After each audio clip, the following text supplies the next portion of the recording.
ಮಾಡ್ತೀವಿ. ಮುಗಿಸ್ಕೊಂಡು ನಾವು ಇದು ಯಾವ್ದಪ್ಪ ಫ್ರೆಂಡ್ಸ್, ಇವಾಗ ತಾನೇ ಊಟ ಮುಗೀತು. ನಮ್ಮ ಮನೆ 7 ಕೊಟ್ಟ, ನಾವೆಲ್ಲರೂ ಕುಡ್ದಿದ್ದೀವಿ. ಸ್ವಲ್ಪ ಕುಡೀರಿ, ಕುಡಿಯೋದನ್ನ ಬಗ್ಸ್ಕೊಳ್ಳೋದಲ್ಲ ಚೆನ್ನಾಗಿ. ಇವಾಗ ತಾನೇ ಎಂಜಾಯ್ ಮಾಡ್ಕೊಳ್ಳೋದು. ಬಂದಿತ್ತಾಯ್ತು, ಊಟ ಮಾಡಿದ್ದಾಯ್ತು. ಯಾಕೆ ಕಳಿಸ್ತೀರಾ ಈಗ? ಹಿಂಗಂತ ಕೇಳಿರ್ತಾನೆ ನಾವು ಇಟ್ಕೊಂಡು ಮತ್ತೆ ತಗೊಂಬಂದ್ಬೇಕು. ಅವನು ವಸಂತ ಕಿವಿ ಆನ್ ಮಾಡ್ರಿ, ಅವನ ಕಿವಿನೇ ಆನ್ ಆಗ್ತಾ ಇಲ್ಲ.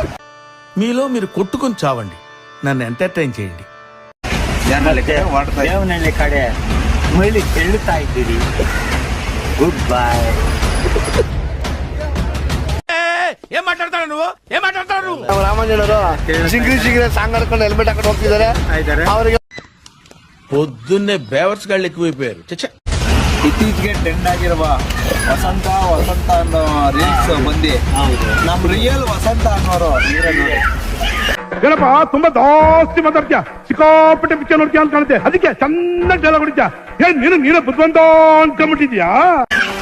ಅವ್ರ ಹೆಸರು ಕೂಡ ವಸಂತ. ಹೌದು, ರಿಯಲ್ ಟ್ರೆಂಡ್ ಆಗಿರೋದು ಇವ್ರ ಹೆಸರಿನಾಗೆ. ಇವಾಗ ತಾನೇ ನಾನು ಇನ್ನ ಕುಡಿತಾನೆ ಇದ್ದೀನಿ 7 ಅಪ್. ಹೌದು. ಅವ್ರು ಆಲ್ರೆಡಿ ಕುಡಿದ್ಬಿಟ್ಟು ಎಲ್ಲ ಮುಗಿಸಿದ್ದಾರೆ. నీనేను కుడియోదో నింకిన బేగా కుడికిని అనుకుంటా ఆల్రెడీ ముగిసిదా. ఇట్టాడు కదా అవుద్దని అన్నిసార్లు అడిగారు, ఎక్కడికి వెళ్తున్నావు అని. మీకు అసలు ఏం రైట్స్ ఉన్నాయండి మమ్మల్ని ఇడికి తీసుకొచ్చి చంపడానికి?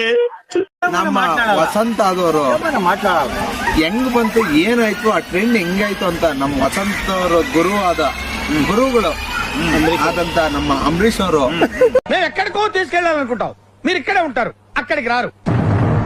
ಅಭಿಮಾನಿಯಾದ ಅಲ್ಲು ಹರೀಶ್ ಲೋಗದಿಂದ ನಾವು ಮಾತಾಡ್ತಾ ಇದ್ದೀವಿ. ಸಪೋರ್ಟ್ ಫಾರ್ ಅಲ್ಲು Harish, like, share and comment. ವಿಷಯ ಬಂದಿ ವಸಂತ ಕ್ರಿಯೇಟ್ ಮಾಡಿದವ್ರು, ಅದ್ರ ಕ್ರೆಡಿಟ್ ಎಲ್ಲ ಅಂಬರೀಶ್. చెప్పాలా